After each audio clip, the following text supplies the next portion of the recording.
ဒီနေ့ကတော့ blind ပေါက်ဖောက်ပြမှာပါခေါ်ရဒီဇိုဒီရဲ့ဆိုင်လေးကိုဖောက်ပြခြင်းညာကြပြီကွာအဲ့ဒါအခုလက်ဆောင်ရမှာပဲဖောက်ပြရတယ်ဘလော့ရော ASMR လို့ချင်တာမလို့နှစ်ခုလုံးပေါင်းလုပ်လိုက်ပါတယ်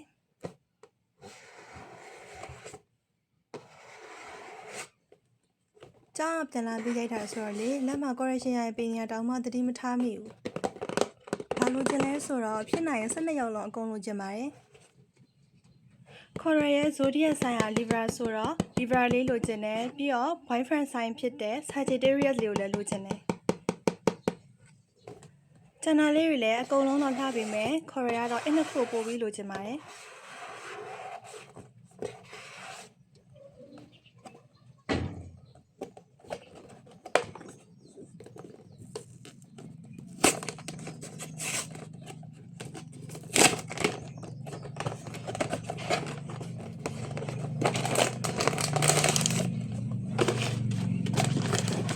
ဘူးထဲမှာလေကတ်ဆန်းနေရတဲ့တင်ကိုတစ်ကဘာလောက်ကြာသွားတယ်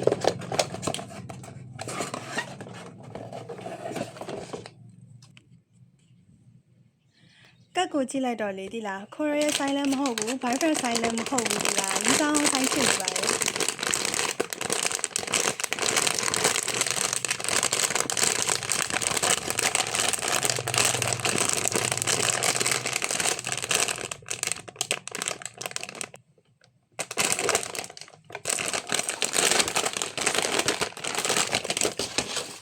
ကြီးစားဆိုင်ဖြစ်နေပေမဲ့လည်းအယုတ်လေးကတော့အရန်ကိုချစ်ဖို့ကောင်းပါတယ်အခုခေါ်ရဝတ်ထားတဲ့အင်ဂျင်နဲ့တောင်မှအရန်လိုက်ဖက်တယ်လို့ပြောလို့ရတယ်ပေါ့နော်ပြီးတော့ခေါ်ရမှာလည်းအဝါရောင်လေးရမရှိသေးဘူးဤကဲမော်ရေရောဤကဲမော်ရေရော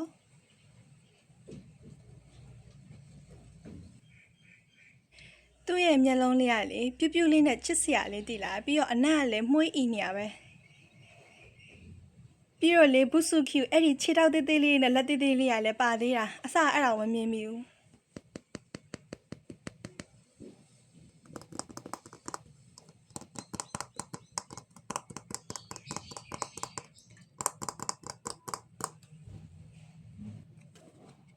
ခေါ်ရဲအယုတ်လေးကတော့ Aries လေးပေါက်သွားပါတယ်ဒီလိုချစ်ဖို့ကောင်းပြီးအနက်မွေးနဲ့အယုတ်လေးတွေကိုမှာယူခြင်းနဲ့ဆိုရင်တော့ရင်ခုန် box မှာမှာယူလို့ရပါတယ်ပြီးတော့လက်ဆောင်လေးပို့ပေးတဲ့ page admin အမကိုလည်းကျေးဇူးပါရှင့်ဗီဒီယိုလေးကိုအဆုံးထိကြည့်ပေးလို့ကျေးဇူးပါနော်အားလုံးပဲဘိုင်ဘိုင်ပါရှင့်